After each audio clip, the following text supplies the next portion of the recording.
Então, acho que essa visão um pouco mais generalista das coisas, ela, obviamente, é muito mais difícil, né?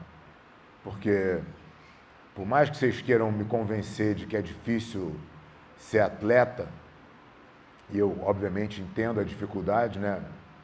Já estive aí, treinar 3 vezes por dia, comer e dormir, basicamente, não é tão difícil quanto você fazer o preparo para fazer as transições de coisas que você não domina. Eu entendo a dificuldade física, né, os machucados, a necessidade de um controle emocional maior. Eu entendo todas essas dificuldades, mas isso não é de fato difícil, porque vocês já se acostumaram com isso. Vocês já estão confortáveis nesse ambiente de guerra. Isso não é problema para vocês. Às vezes é mais problema para vocês pegar um livro, né? O que é mais difícil? Pô, dar um treino com Inspira ou pegar um livro complicado para ler? Talvez a maioria de vocês prefira apanhar do Inspira, né?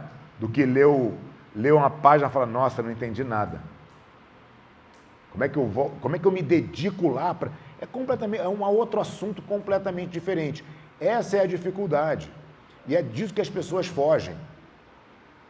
E quem foge disso só tem um caminho. E esse caminho é um caminho, de novo, muito arriscado de se apostar. Porque você precisaria ser o melhor cara de todos para ter, algum sucesso. Nem o melhor cara de todos na competição de jiu-jitsu está garantido, cara. Nem o melhor. Então, qual é a chance de eu ser o melhor? Pô, pequena. Então eu vou apostar nesse caminho, mas isso não quer dizer que eu não possa trilhar esse caminho, porque esse caminho tem um monte de benefício aqui, um monte de aprendizados que são muito importantes de eu ter. Porque eu quero um dia poder contar para os meus alunos que estão no segundo caminho como é que é viver isso aqui. Que experiência que é, né, disputar um campeonato, passar por cima do medo, conseguir raciocinar sob pressão. Como é que é essa experiência? Pô, se eu nunca passei por isso, fica difícil. O meu poder de convencimento é muito frágil, né? Então eu preciso vivenciar isso, mas será que isso é onde eu tenho que botar todas as minhas fichas? Se perguntem honestamente, vocês acham que vocês vão ser os melhores do mundo no que vocês fazem? Se a resposta for sim, eu ainda dou o benefício da dúvida para vocês. Mas se a resposta for não, o caminho me parece muito óbvio que a gente não deveria ficar preso nisso, né? E se eu não deveria ficar preso nisso, qual é o caminho que a gente tem que desenvolver de habilidades e competências para seguir evoluindo dentro do que a gente escolheu fazer, que é jiu-jitsu. E aí, jiu-jitsu de uma forma que bastante ampla, né, de tudo que o jiu-jitsu pode proporcionar para vocês e que eu acho que a gente não descobriu nem 30% das coisas que o jiu-jitsu precisa. Pensando que o jiu-jitsu ainda é uma atividade, quando a gente fala de negócio, jiu-jitsu é uma atividade embrionária, né? A quantidade de dinheiro que se movimenta no jiu-jitsu é ínfima. Isso quer dizer que existe muita oportunidade. Muita oportunidade. Cara, quem que vai tomar esse espaço? Né? Acho que essa possibilidade, por mais que ela seja difícil, né, ela tem que ser tomada por vocês, que sabem jiu-jitsu. Porque senão, sabe o que vai acontecer?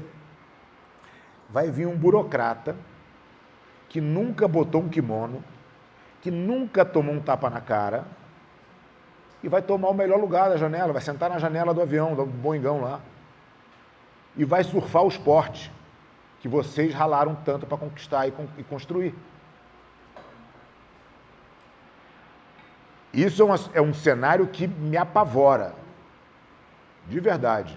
Assim, uma vez eu estava conversando com um amigo e eu não tinha muito essa... Eu achava esse negócio de marketing meio caído, assim, negócio de marqueteiro. O meu trabalho fala por si, não preciso fazer marketing nenhum, né? E aí o cara falou, o único problema é que tem gente fazendo marketing, quem está escutando o cara do marketing não sabe que você é o cara. Porque o cara nem sabe o que é jiu-jitsu. Então a culpa de esse cara do marketing ter voz é sua. Porque você não se qualificou para falar com essa audiência que está querendo ouvir alguma coisa sobre o jiu-jitsu. Eu falei, putz, você tem toda a razão.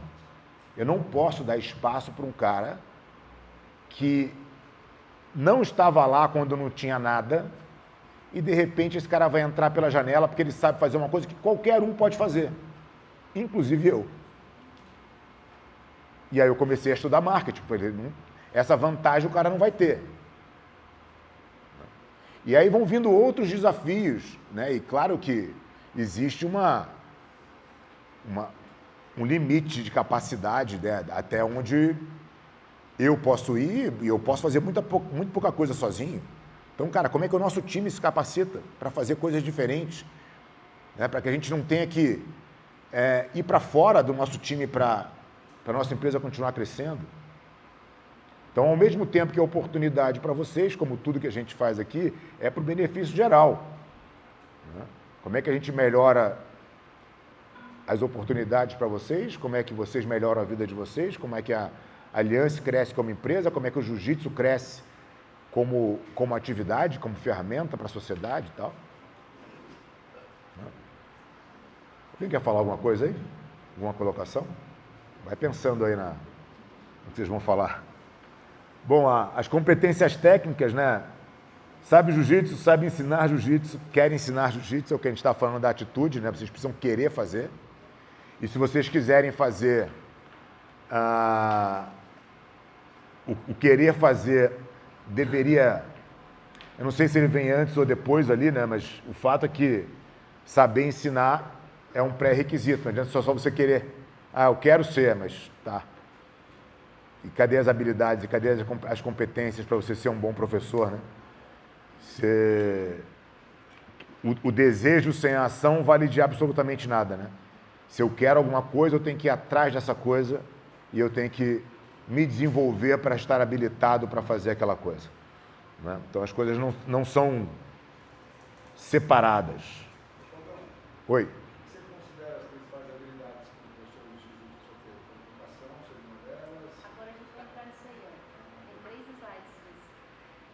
Mas eu já vou adiantar aqui, Rodolfão. Eu acho assim, existem várias coisas, né? É claro que saber a técnica de jiu-jitsu é uma premissa. Mas a gente poderia pensar no seguinte, será que é uma premissa eu ser bom de jiu-jitsu para eu ensinar um programa de iniciantes? Não é uma premissa, concorda?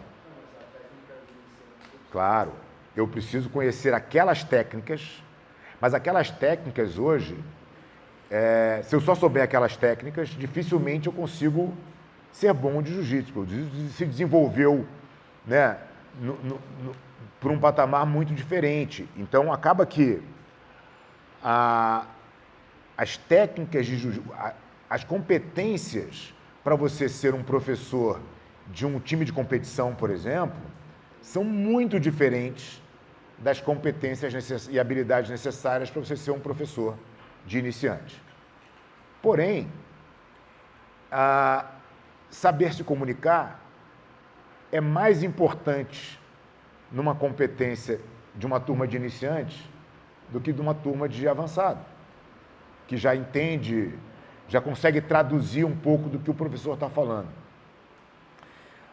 Mas, sem dúvida, eu acho que a oratória é uma coisa fundamental. Você saber falar bem, você saber falar de forma clara, você saber falar sem jargão, sem palavrão, sem gíria, muitas vezes, é uma qualidade de professor. O professor deveria ter uma linguagem quase que o mais básico possível. Eu ia falar neutro, mas neutro pega muito mal hoje, né? Você fala de linguagem neutra, pega mal. Mas vocês me entendem, né?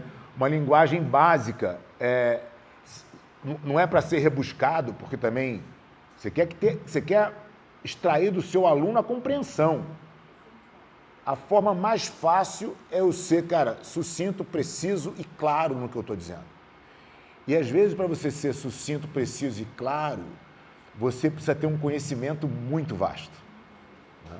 A gente fala de, como é que a gente explica uma técnica?